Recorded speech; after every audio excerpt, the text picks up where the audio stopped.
እስኪ ንገርልኝ አንተ እላለሁ። እንደው በትንሹ ነው እንኳን የምበላው ብትል ያሳምነናል። ዝም ብሎ አልበላም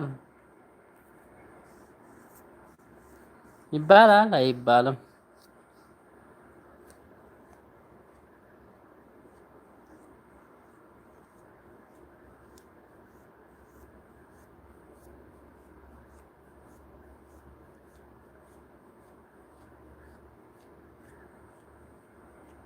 እናንተ ወንዶች የምግባችሁ ምንድነው?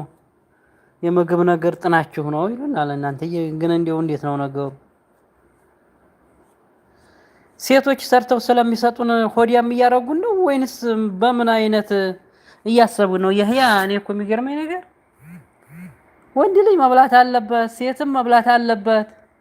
ሁሉም ሰው ሆድ ይዟል፣ የታወቀ ነው። በሆዲያቸው አይደራደሩም ወንዶች።